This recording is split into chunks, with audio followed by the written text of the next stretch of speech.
ಅಂದ್ರೆ ಇದು ಕಾನೂನು ಅಲ್ಲ, ಆಯ್ತು, ಇದನ್ನೆಲ್ಲ ಮಾಡಕ್ಕೆ ಕನಿಷ್ಠ ಒಂದು 2 ತಿಂಗಳು ಬೇಕಾ? ಬೇಕಾಗೋದಿಲ್ಲ ಸರ್. ಯಾಕೆ ಬೇಕು? ನಾಳೆನೆ ಇವತ್ತೇ ಮುಖ್ಯಮಂತ್ರಿಗಳು ಪತ್ರ ಬರೀಲಿ, ನಾಳೆಗೆ ಫೇರ್ ಫಿಕ್ಸೇಷನ್ ಕಮಿಟಿ ಹೊಸದಾಗಿ ರಚನೆ ಆಗಲಿ. ಈ ಫೇರ್ ಫಿಕ್ಸೇಷನ್ ಕಮಿಟಿ ಮಾಡಿರೋವಂಥ ಏನು ಸಮಸ್ಯೆಗಳಿದೆ ಅನ್ನೋದು 4-5 ದಿವಸದಲ್ಲಿ ಈ ಹೊಸ ಫೇರ್ ಫಿಕ್ಸೇಷನ್ ಕಮಿಟಿ ತಯಾರು ಮಾಡಿ ಒಂದು ರಿಪೋರ್ಟ್ ಕೊಡಲಿ. 3 ದಿವಸದಲ್ಲಿ ಮುಗಿಸ್ಬೋದು ಈ ಕೆಲಸನ. ಮಾಡಬೇಕು ಅನ್ನುವಂಥ ಇಚ್ಛಾಶಕ್ತಿ ಇತ್ತು ರಾಜ್ಯ ಸರ್ಕಾರಕ್ಕೆ ಅಂತಂದ್ರೆ ಇದನ್ನ 3 ದಿವಸದಲ್ಲಿ ಮಾಡಿ ತೋರಿಸ್ಬೋದು.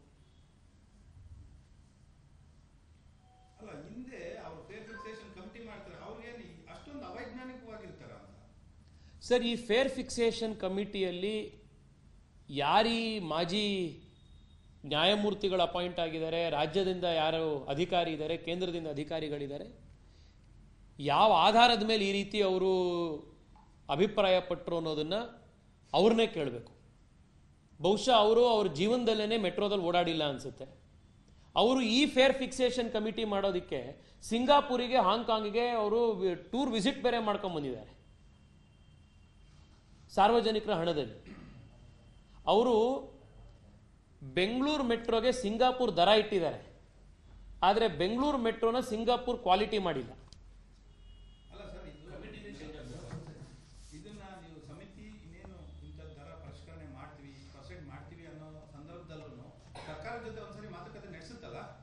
ಸರ್, ಈ ಫೇರ್ ಫಿಕ್ಸೇಷನ್ ಕಮಿಟಿ ನಾನು ಅಧಿಕಾರಿಗಳ ಜೊತೆಗೆ ಮಾತನಾಡಿದ ಮೇಲೆ ನನಗೆ ಬಂದಿರುವಂಥ ಮಾಹಿತಿ ಅಂತಂದ್ರೆ, ಈ ಫೇರ್ ಫಿಕ್ಸೇಷನ್ ಕಮಿಟಿ ಕೇಂದ್ರ ಮತ್ತು ರಾಜ್ಯ ಸರ್ಕಾರಗಳ ಪ್ರತಿನಿಧಿಗಳಿಬ್ಬರು ಇರ್ತಾರೆ ಹೊರತು ಅವರು ಏನು ಡಿಸಿಷನ್ ಮಾಡ್ತಾರೆ ಅನ್ನುವಂಥದ್ದು ರಾಜ್ಯಕ್ಕೆ ಸರ್ಕಾರಕ್ಕೆ ತಿಳಿಸ್ತಾರೆ ಹೊರತು ಅದ್ರ ಹಿಂದೆ ಕನ್ಸಲ್ಟೇಷನ್ ಏನು ನಡೆಯುತ್ತೆ, ಯಾವ ಮಟ್ಟಲ್ಲಾಗತ್ತೆ ಅನ್ನುವಂಥದ್ದು ಗೊತ್ತಿಲ್ಲ ಅಂತ ಈಗ ಹೇಳ್ತಾ ಇದ್ದಾರೆ.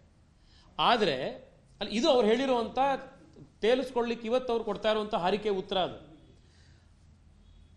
ಆದರೆ ರಾಜ್ಯ ಸರ್ಕಾರದ ಪ್ರತಿನಿಧಿಯಲ್ಲಿರಬೇಕಾದಾಗ ಮತ್ತೆ 51% BMRCL ಅಲ್ಲಿ ರಾಜ್ಯ ಸರ್ಕಾರದ ಶೇರ್ ಇರಬೇಕಾದಾಗ ರಾಜ್ಯ ಸರ್ಕಾರದನ್ನ ಕನ್ಸಲ್ಟೇಷನ್ನೇ ಮಾಡದೇನೆ ನಮಗೆ ಬೇಕಿದ್ದನ್ನು ನಾವು ಅಧಿಕಾರಿಗಳು 3 ಜನ ನಾವು ಕೂತು ತೀರ್ಮಾನ ಮಾಡ್ತೀವಿ, ಅದರಿಂದ 8 ಲಕ್ಷ ಜನ ನಾಳೆ ಬೆಳಗ್ಗೆ ಎಷ್ಟು ಟ್ರಾವೆಲ್ ಮಾಡೋರು ಎಲ್ಲರೂ ಫೀಸ್ ಕಟ್ಟಬೇಕು ಅದನ್ನ ಅಂತಂದ್ರೆ ಅಲ್ಲ, ಇದು ನೀವು ಉಲ್ಟಾ ತಗೊಳ್ಳಿ. ರಾಜ್ಯ ಸರ್ಕಾರದ ಮೇಲೆ ಈಗ ಆರೋಪ ಮಾಡ್ತಿದ್ರಿ 51%, ನಿಮ್ಮ ಹತ್ರ 49 ಇದೆಯಲ್ಲ, ನಿಮ್ಮನ್ನ ಕನ್ಸಲ್ಟ್ ಮಾಡಿ ನಾನು ನಿಮಗೆ ಇವತ್ತು ಹೇಳ್ತಿರೋದು ಇದೇನೆ. ರಾಜ್ಯ ಸರ್ಕಾರ ಇದು ಇನಿಷಿಯೇಟ್ ಆಗಿದ್ದು ಎಲ್ಲಿಂದ? ಅಲ್ಲ, ಒಂದು ನಾರ್ಮಲ್ ಪ್ರಾಸೆಸ್ ಅಲ್ಲ ಸರ್. ನೀವು ಬರೀ ಬೆಂಗಳೂರು ಮೆಟ್ರೋದು ಮಾತ್ರ ದರ ಇವತ್ತು ಪರಿಷ್ಕರಣೆ ಆಗಿದ್ದಿದ್ರೆ ಇದು ನಾರ್ಮಲ್ ಪ್ರಾಸೆಸ್ ಅಲ್ಲಿ ಆಯಿತು, ಇದು ರಾಜ್ಯ ಸರ್ಕಾರದ ರೋಲ್ ಇಲ್ಲ ಇದರಲ್ಲಿ ಅಂತ ನಾವು ಭಾವಿಸ್ಬೋದಿತ್ತು. ಆದರೆ ರಾಜ್ಯದಲ್ಲಿ ನಾನು ಆಗ್ಲೇ ನಿಮಗೆ ಹೇಳಿದೆ, ಬೇರೆ 15 ಬೇರೆ ಬೇರೆ ಐಟಮ್ಗಳನ್ನೆಲ್ಲದನ್ನೂ ಏರಿಸಿದ್ದಾರೆ. ಬಸ್ ದರ ಏರಿಸಿದ್ದಾರೆ, ಹಾಲಿನ ದರ ಏರಿಸಿದ್ದಾರೆ, ಬಿಯರಿನ ದರ ಏರಿಸಿದ್ದಾರೆ, ಪ್ರಾಪರ್ಟಿ ರಿಜಿಸ್ಟ್ರೇಷನ್ ದರ ಏರಿಸಿದ್ದಾರೆ. ಇದನ್ನೆಲ್ಲ ಏರಿಸಬೇಕಾದ್ರೆ ಸರ್ಕಾರಕ್ಕೆ ಇನ್ನೆಲ್ಲೆಲ್ಲಿಂದ ದುಡ್ಡು ತಗೊಂಡು ಬರ್ಬೋದು ಅಂತ ರಾಜ್ಯ ಸರ್ಕಾರ ಕೂತು ಚರ್ಚೆ ಮಾಡಿದಾಗ ಮೆಟ್ರೋ ದರನೂ ಏರಿಸಿ ಅಂತ ಹೇಳಿ ಆ ಪ್ರಾಸೆಸ್ ಶುರು ಮಾಡಿದ್ರು. ರಾಜ್ಯ ಸರ್ಕಾರ ಮೆಟ್ರೋ ದರ ಏರಿಸಿ ಅನ್ನೋದಕ್ಕೆ ಕೇಂದ್ರ ಸರ್ಕಾರಕ್ಕೆ ಈ ಪರಿಷ್ಕರಣೆ ಮಾಡಿ ಅಂತ ಹೇಳಿ ಫೇರ್ ಫಿಕ್ಸೇಷನ್ ಕಮಿಟಿ ರಚನೆ ಮಾಡಿ ಎನ್ನುವಂಥ ಪ್ರಾಸೆಸ್ನ ಇನಿಷಿಯೇಟ್ ಮಾಡ್ದಲೇ ಇದ್ದಿದ್ದರೆ ಇವತ್ತು ಮೆಟ್ರೋ ದರ ಬೆಂಗಳೂರಿನಲ್ಲಿ ಏರಿಕೆನೇ ಆಗ್ತಿರಲಿಲ್ಲ. ಇವತ್ತು ಕೂಡ ಇದಕ್ಕೆ ಒಂದೇ ಸಲಹೆ ಏನು ಅಂತಂದ್ರೆ, ಇದಕ್ಕೆ ಒಂದೇ ಒಂದು ಪರಿಹಾರ ಏನು ಅಂತಂದ್ರೆ, ಇವತ್ತೇ ಮುಖ್ಯಮಂತ್ರಿಗಳು ಕೇಂದ್ರ ಸರ್ಕಾರಕ್ಕೆ ಈ ಪರಿಷ್ಕರಣೆ ಮಾಡಿರುವಂಥ ಈ ಫೇರ್ ಫಿಕ್ಸೇಷನ್ ಕಮಿಟಿ ಕೊಟ್ಟಿರುವಂಥ ರಿಪೋರ್ಟ್ ಸರಿ ಇಲ್ಲ, ಇದು ಅನ್ಸೈಂಟಿಫಿಕ್ ಆಗಿದೆ, ಅವೈಜ್ಞಾನಿಕವಾಗಿದೆ, ಜನಕ್ಕೆ ಇದು ಹೊರೆ ಆಗ್ತಾ ಇದೆ, ಇದನ್ನ ನೀವು ಪರಿಷ್ಕರಣೆ ಮಾಡಬೇಕು, ಇದಕ್ಕೆ ಹೊಸ ಒಂದು ಫೇರ್ ಫಿಕ್ಸೇಷನ್ ಕಮಿಟಿಯನ್ನು ಮಾಡಿ ಅಂತ ಹೇಳಿ ಮುಖ್ಯಮಂತ್ರಿಗಳು ಇವತ್ತೇ ಪತ್ರ ಬರೆದ್ರೆ ನಾಳೆ ಕೇಂದ್ರ ಸರ್ಕಾರ ಇದಕ್ಕೆ ಫೇರ್ ಫಿಕ್ಸೇಷನ್ ಕಮಿಟಿ ಮಾಡಬಹುದು. 3 ದಿವಸದೊಳಗಡೆ ಅದಕ್ಕೆ ಬೇಕಾಗಿರುವಂತಹ ಒಂದು, ಯಾಕೆಂದ್ರೆ ಇವರು ಆಗಲೇ ಸಿಂಗಾಪುರ್, ಹಾಂಗ್ಕಾಂಗ್ ಎಲ್ಲ ಕಡೆ ಟೂರ್ ಹೊಡೆದು ಬಂದಿದಾರಲ್ಲ ಈ ಫೇರ್ ಫಿಕ್ಸೇಷನ್ ಕಮಿಟಿಯವರು, ಈಗಾಗಲೇ ಹೋಗಿ ಬಂದ್ಬಿಟ್ಟಿದಾರಲ್ಲ ಇವರು. ಈ ಹೊಸ ಕಮಿಟಿಗೆ ನಾವು ಇಷ್ಟೇ ಹೇಳಬೇಕು, ನೀವು ಹಾಂಗ್ಕಾಂಗು ಸಿಂಗಾಪುರ್ಗೂ ಹೋಗೋದ್ರ ಬದಲು ನೀವು ನಮ್ಮ ಸಿಂಗ್ಸಂದ್ರ ಹೊಂಗ್ಸಂದ್ರ ಇಲ್ಲಿ ಓಡಾಡುವಂತ ನಮ್ಮ ಜನರನ್ನ ಓಡಾಡಿ ಹಾಂಗ್ಕಾಂಗು ಸಿಂಗಾಪುರ್ ಬದಲು ಸಿಂಗ್ಸಂದ್ರ ಹೊಂಗ್ಸಂದ್ರಕ್ಕೆ ಓಡಾಡಿದ್ರೆ ನಮ್ಮ ಜನ ಯಾವ ಥರದವರು, ಯಾರಲ್ಲಿ ಓಡಾಡ್ತಾ ಇರುವಂಥವ್ರು, ಅವ್ರ ಜನಸಾಮಾನ್ಯರು ಯಾರು ಓಡಾಡುವಂಥವ್ರು, ಅವ್ರು ಎಷ್ಟು ಒಂದು ತಿಂಗಳ ಆದಾಯ ಎಷ್ಟು, ಗಾರ್ಮೆಂಟಲ್ಲಿ ಕೆಲಸ ಮಾಡ್ತಾ ಇರುವಂಥ ನೌಕರರು 250 ರೂಪಾಯಿ ಪ್ರತಿ ದಿವಸ ಮೆಟ್ರೋದಲ್ಲಿ ಕೊಟ್ಕೊಂಡು ಹೋಗ್ಬೇಕು ಅಂತಂದ್ರೆ ಅವ್ರ ಜೀವನ ಹೆಂಗೆ ನಡೆಸ್ತಾರೆ? ಸೊ ಅವ್ರಿಗೆ ಸಂಬಳನೇ ಅಷ್ಟು ಬರಲ್ಲ. ಈಗ ನಾವು ಈ ಫೇರ್ ಫಿಕ್ಸೇಷನ್ ಕಮಿಟಿ ಹೊಸದಾಗಿ ಯಾಕೆ ಆಗಬೇಕು ಅಂತಂದ್ರೆ, ಈ ಫೇರ್ ಫಿಕ್ಸೇಷನ್ ಕಮಿಟಿ ಸಾರ್ವಜನಿಕ ಹಣದ ದುಡ್ಡಿನಲ್ಲಿ ಹಾಂಗ್ಕಾಂಗು ಸಿಂಗಾಪುರ್ ಟೂರ್ ಹೊಡ್ಕೊಂಡ್ಬಂದ್ರು. ಇವ್ರು ಟೂರ್ ಹೊಡಿಬೇಕಾಗಿದ್ದು ಸಿಂಗ್ಸಂದ್ರ, ಹೊಂಗ್ಸಂದ್ರ, ನಮ್ಮ ವಿಜಯನಗರ, ಬಾಪೂಜಿ ನಗರ, ದೀಪಾಂಜಲಿ ನಗರ, ಇಲ್ಲಿಗೆ ಹೋಗ್ಬೇಕಿತ್ತು ಅವ್ರು. ಅಲ್ಲಿ ಯಾವ ಜನ ಓಡಾಡ್ತಾರೆ, ಏನು ಮಾಡ್ತಾರೆ, ಅವರು ತಿಂಗಳ ಆದಾಯ ಎಷ್ಟು, ಇದನ್ನು ತಿಳ್ಕೊಬೇಕಿತ್ತು. ಇದನ್ನ ಯಾವುದನ್ನು ಮಾಡ್ದಲೆ ಅನ್ಸೈಂಟಿಫಿಕ್ ಆಗಿ ಒಂದು ರಿಪೋರ್ಟ್ ಕೊಟ್ಟಿರೋದ್ರಿಂದ ಇವತ್ತು ಇದರಿಂದ ಸಮಸ್ಯೆಗೆ ಉಂಟಾಗಿದೆ. ಇದನ್ನು ನಾನು ಮಾನ್ಯ ಮುಖ್ಯಮಂತ್ರಿಗಳಲ್ಲಿ ಕೈ ಮುಗಿದು ಮನವಿ ಮಾಡ್ತಾ ಇದ್ದೀನಿ. ನಿನ್ನೆ ನಾನು ಆಗಲೇ ಕೇಂದ್ರ ಸರ್ಕಾರದ ಮಟ್ಟದಲ್ಲಿ ಅತ್ಯುನ್ನತ ಅಧಿಕಾರಿಗಳಿಗೆ, ಮಂತ್ರಿಗಳ ಗಮನಕ್ಕೆ ಈ ವಿಷಯ ತಂದಾಗಿದೆ. ಈ ಕಾನೂನಿನಲ್ಲಿ ಏನಿದೆ ಅಂತ ತಾವೇ ಕೂಡ ಬರೆದಿದ್ದೀರಿ. ಇದು ನಾನೇನು ಹೇಳ್ತಿರೋದಲ್ಲ, ನೀವೇ ಹೇಳ್ತಿರೋದಲ್ಲ, ಮುಖ್ಯಮಂತ್ರಿಗಳೇ ಬರೆದಿದ್ದಾರೆ ಎಕ್ಸ್ ಖಾತೆಯಲ್ಲಿ. ಈ ಫೇರ್ ಫಿಕ್ಸೇಷನ್ ಕಮಿಟಿ ಮಾಡುವಂಥ ರೆಕಮೆಂಡೇಶನ್ಸ್ಗಳು ಬೈಂಡಿಂಗು, ಅದನ್ನು ನಾವೆಲ್ಲರೂ ಪಾಲಿಸಲೇಬೇಕು ಅಂತ.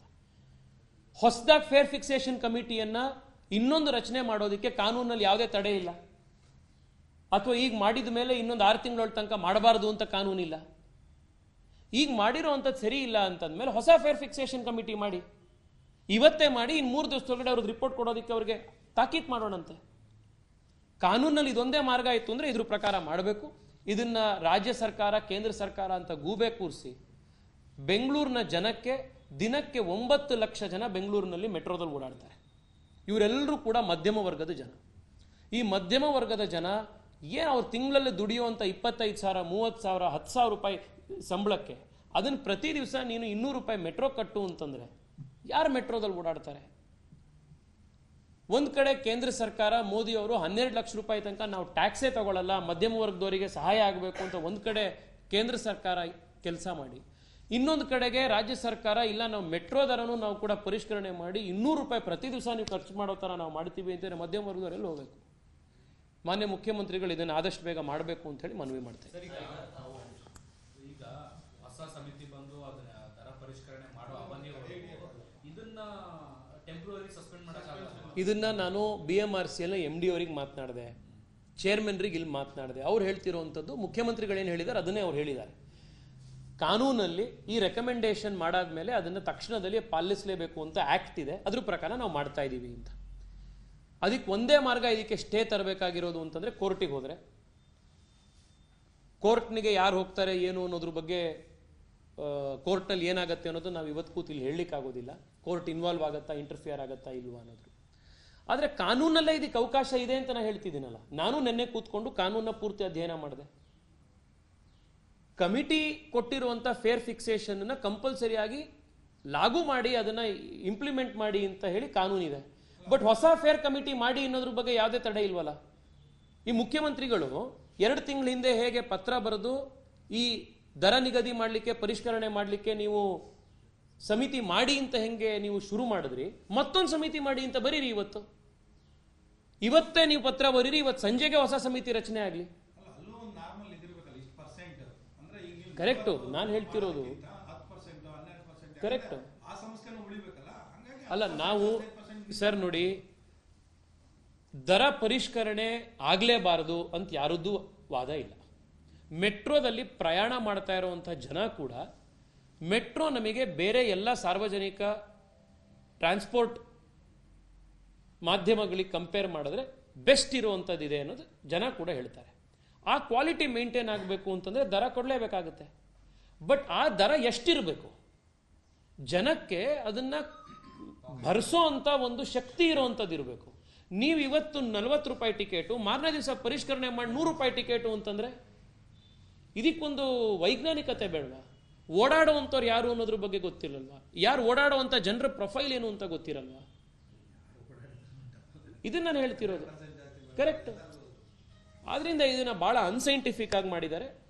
BMRCLನವರು ಇದು ಇಂಪ್ಲಿಮೆಂಟ್ ಆಗೋದಕ್ಕಿಂತ ಮುಂಚೆ ಇದನ್ನ ಸಾರ್ವಜನಿಕ ಚರ್ಚೆಗಿರ್ಚೆ ಅಂತ ಕರೆದ್ರು. ನಾವೆಲ್ಲರೂ ಕೂಡ ಅವತ್ತೂ ಅಪೋಸ್ ಮಾಡಿದ್ವಿ, ಪಬ್ಲಿಕ್ಕು ಅಪೋಸ್ ಮಾಡಿದ್ರು. ಆಮೇಲೆ ಅಲ್ಲ ಸರ್, ನಾನು ಕೇಳೋದು BMRCLನ ಅಧಿಕಾರಿಗಳಿಗೆ ಪ್ರತಿ ದಿವಸ ಪೀಕ್ ಅವರ್ ಟೈಮ್ನಲ್ಲಿ ಹತ್ತಿ ಮೆಟ್ರೋ ಅಂತ ಹೇಳ್ಬೇಕು. ಅವರಿಗೆ ಉಸಿರಾಡಕ್ಕೆ ಜಾಗ ಇರಲ್ಲ, ಅಲ್ಲಿ ಒದ್ದಾಡ್ತಿರ್ತಾರೆ. ನೀವು ಉಸಿರಾಡಕ್ಕೂ ಜಾಗ ಇದ್ದಲೆ ಒಬ್ರಿಗೊಬ್ರು ತಳ್ಕೊಂಡು ಆ ಪೀಕ್ ಅವರ್ ಟ್ರಾಫಿಕ್ನಲ್ಲಿ ಹೋಗೋದ್ರ ಜೊತೆಗೆ ನೀನು ನಾಳೆ ಬೆಳಗ್ಗೆಯಿಂದ ದುಪ್ಪಟ್ಟು ಕೊಟ್ಟು ಅದನ್ನೇ ಅನುಭವಿಸು ಅಂತಂದ್ರೆ ಇದು ಮಾಡಿರೋವಂಥದ್ದು ಬಹಳ ಅವೈಜ್ಞಾನಿಕವಾಗಿದೆ. ಮುಖ್ಯಮಂತ್ರಿಗಳು ಇದನ್ನ ಶುರು ಮಾಡದಂಥವ್ರು. ಪರಿಷ್ಕರಣೆ ಮಾಡಿ ಎನ್ನುವಂಥ ಪ್ರಾಸೆಸ್ಸನ್ನು ಶುರು ಮಾಡಿದ್ದು ರಾಜ್ಯ ಸರ್ಕಾರ. ಅದ ನಂತರ ಇದೆಲ್ಲವೂ ಕೂಡ ಆಗಿರೋದು. ರಾಜ್ಯ ಸರ್ಕಾರ ಇವತ್ತೇನೆ ಪತ್ರ ಬರೆದು ಈ ಪರಿಷ್ಕರಣೆಯನ್ನು ನೀವು ಮರುಪರಿಶೀಲಿಸಿ ಅಂತ ಹೇಳಿ ಪತ್ರ ಬರೀಬೇಕು. ಕೇಂದ್ರ ಸರ್ಕಾರ ಒಂದೇ ದಿವಸದಲ್ಲಿ ಫೇರ್ ಫಿಕ್ಸೇಷನ್ ಕಮಿಟಿಯನ್ನು ರಚನೆ ಮಾಡುವಂಥ ಜವಾಬ್ದಾರಿ ನಮ್ಮದು. 3-4 ದಿವಸದೊಳಗಡೆ ಹೊಸ ರಿಪೋರ್ಟ್ ಬಂದು ಆ ರಿಪೋರ್ಟಲ್ಲಿ ಈ ರಿವ್ಯೂ ಮಾಡಿಸ್ಬೇಕು ಅನ್ನುವಂಥದ್ದು ನಮ್ಮೆಲ್ಲರ ಆಗ್ರಹ.